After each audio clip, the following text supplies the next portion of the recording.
Attention all you New Yorkers. Excuse me, taxi. Okay, man, we're looking around. This is the 77 WABC minicast. Good morning. This is Mike Stoller for the Stoller Real Estate Report. What's happening in the borough of Queens? You hear of Flushing. You hear of Hallett's Points. You hear of Long Island City. You hear about a new casino. All this is happening in Queens. So I have the Queens born and bred Tom Donovan, who is the president of the Queens Investment Sales Division of Meridian Capital Group. Thanks for being here. Thank you for having me, Michael. So you've been in Queens your entire life. Born and raised. So what are you seeing happening today in Queens? There's a lot of good gentrification going on throughout the entire borough. Even neighborhoods that at one time had been not as desirable, the South Jamaica and such, they had a big resurgence. Particularly the industrial neighborhoods really cleaned up. What do you attribute this to? Well, with the industrial properties, they're not making any more of it. They changed the stock when they changed in 2008 when they changed the zoning. They lost about 2/3 of the industrial stock, so the pricing went astronomically high. It used to be the $8 and $12 a foot rents and $80 to $120 a foot sales. Now they're trading on average about $400 a foot, with some sales going as high as $600 a foot, with $30 and $40 a foot rents because there's not enough space to be had. That's on the industrial side. On the industrial side. Okay, what about on the retail side? Okay. Retail has always been, Main Avenue, particularly corners, transportation. If you have a good corner with good retail, good repositioning, maybe some future upside where it could be a development site, those properties are really, really, really desirable.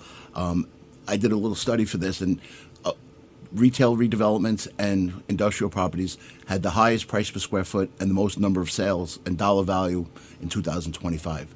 And considering they're two of the smaller asset classes, that's astronomical because multifamily and mixed use make up 75% of the stock, and collectively they were the lesser two sales, both in number of sales and dollar volume. Now, who's developing these properties? Old school families, new buyers in. Some of the REITs. There's people changing what their outlook was of what they're buying and doing, because the multifamily people are a little scared of what's going on within the multifamily market, both with regulation and political views. So they're looking at different asset type classes because they have to keep their staff working, they have to keep their families occupied, and the management companies going. So people who typically weren't developers or weren't retail players or industrial players actually came into those sectors. Okay, with regard to that, have we seen private equity go into those markets? Yes, the private equity is partnering up with a local operator, and they're putting a lot of the capital in. A lot in Long Island City. There was a bifurcated market because there's some people that are using, the friends and family money, and then there's some that are using strictly the third party, expensive money, bigger money. Excuse me. So you're talking about the private equity. Private equity. And what are they charging for financing? I'm not really sure exactly. I think it's on a case by case basis, but I would say probably in the 10% range. Okay.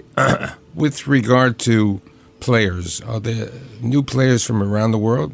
Where are the players coming from? Like I said, it's bifurcated. So there's the old school REITs, but then there's the Asian community have been really, really active, not only in the Flushing market, but Long Island City, Woodside, and Sunnyside.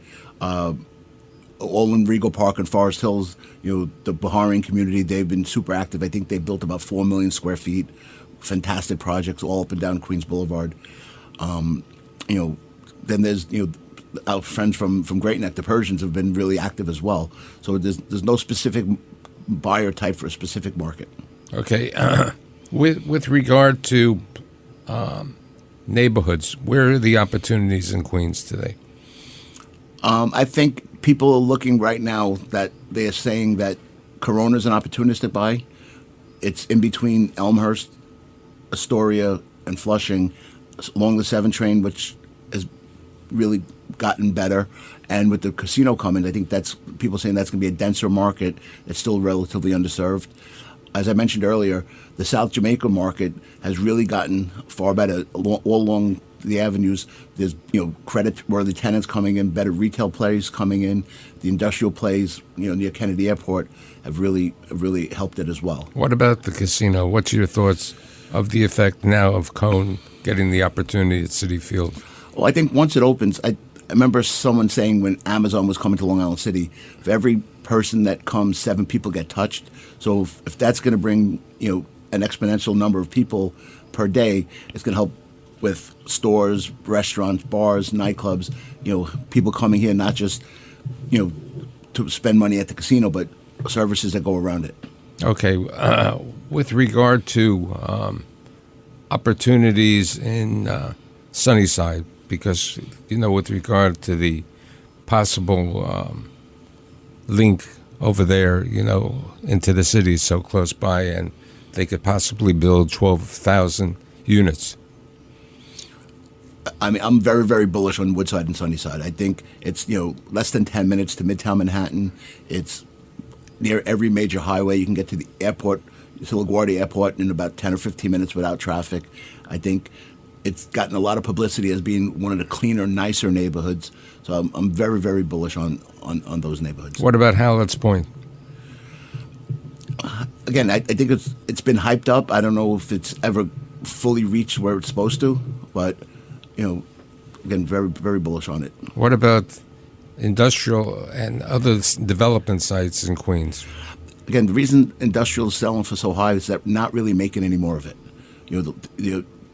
The sites that a lot of the rezonings took away the big sites. So when something comes on the market, it's really trading for a higher price. People are building condos for $1,200 a foot. So even if you have a warehouse building that's selling for $500, you could build a multifamily for that's going to sell for $1,100. The economics work just far better. Is that the price right now in Queens? They're getting in the Long Island City good neighborhoods with the amenity buildings. Correct. Yes. Flushing, they're getting $1,200 a foot. Correct. What about Regal Park? A little bit lesser, but they're still getting great numbers. They're also renting in Regal Park, and they're getting like $65, $70 a foot, which is very, very strong numbers. Regal Park really had a resurgence the last couple of years because the other neighbors were expensive. I'm very, very bullish on Regal Park. Okay, with regard to Regal Park retail, I think it's a great opportunity. Yeah, like I said, there's been 4 million square feet between Regal Park and Forest Hills of new developments that came in. There's been a few thousand new families that came in, so the retail rents have gone higher. We had the opportunity to sell 9 corners in Regal Park last year, and we had a bidding war on it for a market where there hasn't really been bidding wars around. We got almost $800 per square foot, and if you base it on a straight cap rate, it was less than sub 5%. With regard to, you grew up in Queens. Where in Queens? I grew up in Ozone Park, Queens, Pitkin Avenue. Okay, and what's happening in the Pitkin Avenue section of Queens today? Well, it's really a residential area down there, so not really that much. It's 1 and 2 family homes mostly. Cross Bay Boulevard has seen a resurgence up and down in Howard Beach and Ozone Park. New developments going on, some replays. There was some swaths of land that were city-owned that became available, so they put a couple of small shopping centers and re-tenanted it. So it actually became a little bit of a destination for surrounding neighborhoods. Who's moving into these apartments, into the condominiums and the rentals? What's the average age? Or in Regal Park? In Regal Park and in Queens? A lot of Asian, a lot of people that typically would go into Flushing have been bullish on Long Island City and Regal Park. The Baharian community, the Russian Jews from Uzbekistan, they're based there, so that is a starting place for them before their families grow. People downsizing their homes where they would live in Long Island, they raise their family. They don't necessarily want to be in Manhattan, but they want to have access to it. So it's an array. Okay, so it seems that, how do you look at 2026 for investment sales in Queens? I think as long as interest rates remain where they are or go lower, I'm very, very optimistic. I think the residential market, I don't think can't go any lower. So I think there's going to be some play where hopefully that some people can say I'm going to see there's a buying opportunity on a low price per pound. $100,000 a unit, $100 per square foot, $150 per square foot. People say they can't go much lower than that. So I think that's going to be an opportunity. What about Astoria? Again, Astoria is one of the most desirable neighborhoods. It's a place where young professionals want to live. Like I said, when they're starting, out of college, when they, it's easy to get to Manhattan. The price point is cheaper than the city. The restaurants are cheaper than the city, but a vibrant nightlife, vibrant places to go, social. There's bars, restaurants, nightclubs. So my friend Tom Donovan really is bullish on Queens, and that's why he's the head of investment sales for Meridian Capital Group in Queens. Thanks for being here today. Thank you, Michael.